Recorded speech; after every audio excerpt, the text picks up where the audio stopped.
Desenvolverse para o exercicio dunha cidadanía aberta, culta, crítica, comprometida, democrática e solidaria, capaz de analizar a realidade, diagnosticar problemas, formular e implantar solucións baseadas no coñecemento e orientadas ao ben común. Esta é unha das competencias recollidas na guía docente da nosa titulación. E todo isto por qué? Porque chegados a este punto non sabemos se teremos os coñecementos lingüísticos e literarios suficientes para nos enfrontarnos ao mundo laboral unha vez saíamos por esa porta, onde que agardamos que sí. Mas o que sí que temos claro é que estes 4 anos nos serviron para medrar como persoas e para despertar en nós ese afán por mellorarnos a sociedade con o noso esforzo. Esta evolución interior non sería posible sen este magnífico profesorado que nos acompañou nesta travesía. Auténticas referencias no ámbito das letras, na literatura, na gramática, na historia, na lingüística, nas artes e, sobre todo, grazas á nosa madriña e miña veciña alfocense, Cilla, sempre disposta a nos sacar un sorriso coa súa enerxía inagotable, mesmo en horarios de aulas para nada favoráveis, e ao noso padriño, Roberto, unha persoa que alimenta a escoitar a falar e que fai que as materias que imparte sexan unha auténtica aventura do saber que non queres que remate nunca. Dúas persoas que te fan a mellor persoa e te axudan a realizar como alumno. Por iso, agradecemos enormemente que aceptasen acompañarnos no día de hoxe.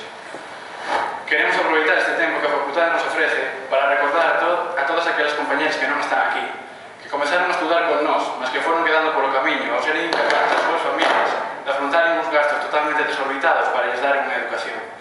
Criticamos este sistema educativo totalmente elitista que impide que os fillos e fillas das familias máis desfavorecidas teñan acceso a unha educación de calidade.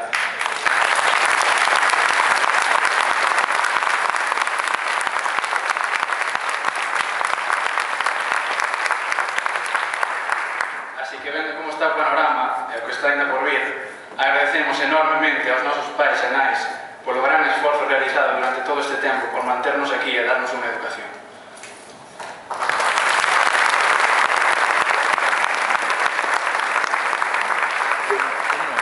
Queremos recordar tamén ás veciñas familias del Viña que durante este ano académico vimos como loitaron día e noite contra a especulación urbanística que acabou por lles derrubar as vivendas en que facían vida.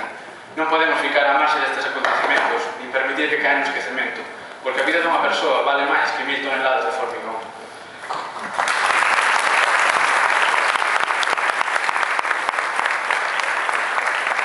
Como profesionais da lingua, que en teoría a partir de hoxe somos, queremos sacar a luz de novo a situación de precariedade en que se atopa o idioma do noso país, o que resiste malamente ante unhas políticas lingüísticas que o afogan, manténdose ao abrigo dunha normativa que o isola do resto do mundo lusófono e vendo como decrece o seu apoio social, sobre todo entre a mocidade, froito de todos estes factores que acabo de mencionar. Os centros educativos das 7 principais cidades da Galiza, entre as que se atopa a Coruña, polo xeral non respetan o uso do galego, elaborando, impartindo materia case exclusivamente en castelán. A isto suman as forzas hegemónicas dos actuais imperios capitalistas que impoñen as súas tradicións, solapando, apartando e ridiculizando as propias tradicións galegas, relegándoas a un simple papel de folcloridade.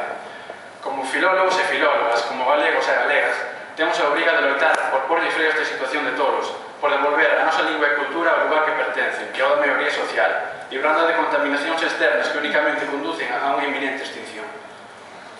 Os eixos da nosa loita neste eido son claros. Aspiramos a un ensino público, ao servizo da clase maioritaria, sin intervencionismo dos bancos e das empresas privadas, a un ensino galego, feito na Galiza en galego, un ensino democrático e de calidade, que conste cos orzamentos necesarios para o mantemento estructural do propio sistema educativo, un ensino non patriarcal, que desde a base da ensinanza se eliminen os discursos machistas e heteronormativos.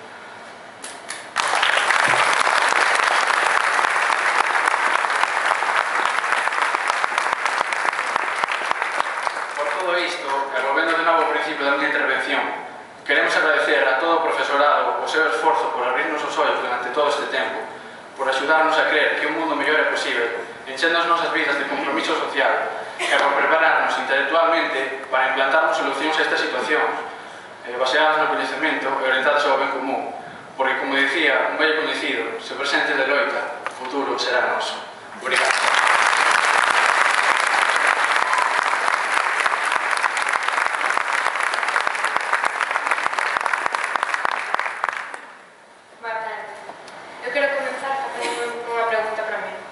Quen me ia dicir hai 2 anos que estaría aquí, no acto de graduación da Facultade de Filoloxía, falando en galego diante de vos? Sorpréndome porque parece que foi onte cando decidín deixalo todo para vir aquí a redescubrir as miñas raíces. Aínda me lembro de cando comentei esta decisión aos meus coñecidos, xa que a resposta máis repetida foi: pero para que? Outra filología, e encima gallega. E máis impactante é que eran persoas galegas as que me decían isto. Este desprestixio puídeno comprobar segundo viñen vivir a esta cidade, onde se funde na actitude de sedación intencionada promovida polas institucións autonómicas e, por outro lado, o sentimento de autoodio que manifesta unha gran parte desta sociedade. Foi entón cando comprendín que o problema da lingua galega é extralingüístico. En consecuencia, somos nós, como representantes da nosa patria e como xeración de filólogos e filólogas, os que temos que defender o noso. O galego é unha das máis evidentes manifestacións da nosa identidade cultural como povo. Porén, un idioma que non se fala pérdese, como está a acontecer, e ao mesmo tempo, unha lingua en que non se estuda ou se investiga na universidade vai camiño do esquecemento. É aí onde a universidade ten que se encargar de asegurar e ofrecer un ensino de calidade en galego, como xa comentou o meu compañeiro. Porque se non é en Galiza, onde se vai promover? Convén agradecernos a esta universidade a oportunidade única que nos brinda, ofrecendo o grao en galego e portugués. Esta bilateralidade privilexiada permítenos establecer relacións interculturais con persoas pertencentes ao mesmo sistema lingüístico. Razón, entre outras, pola cal compre mantermos os nosos estudos. Ao longo destes anos, foi coñecendo as mellores compañeiras que cuidades imaginar. E ali están sentadas, e tamén o noso home. Persoas comprometidas, inteligentes, boísimas.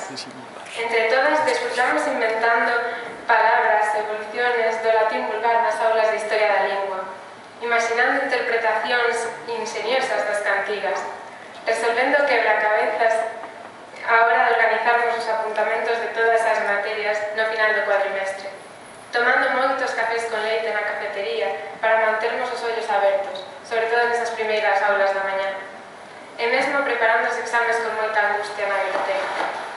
Mas todo iso paga a pena. Paga a pena coñecermos a nosa cultura, comprendermos os nosos devanceiros, respectarmos a nosa nación e amarmos a nosa lingua. Todo isto foi posible grazas aos nosos profesores, entre os que se atopan a nosa madriña Cilla e o noso padriño Roberto. A través das súas materias, souberon transmitirnos a súa paixón, sempre dispoñibles, sempre atentos ás nosas necesidades, queixas ou suxestións, sempre facéndonos pensar e reflexionar. Espero que podamos seguir aprendendo deles e poder dicirmos nós, nalgún momento, está a bella morrendo e aprendendo. Eu cheguei a esta cidade tras perder a dúas persoas moi importantes para mí. Mais podo dicir que marcharei, se é que alguén me vota, cunha nova familia. Unha familia que lle desexo o mellor. E para iso, compañeiros e compañeiras, moito traballo, moita sorte e moita forza.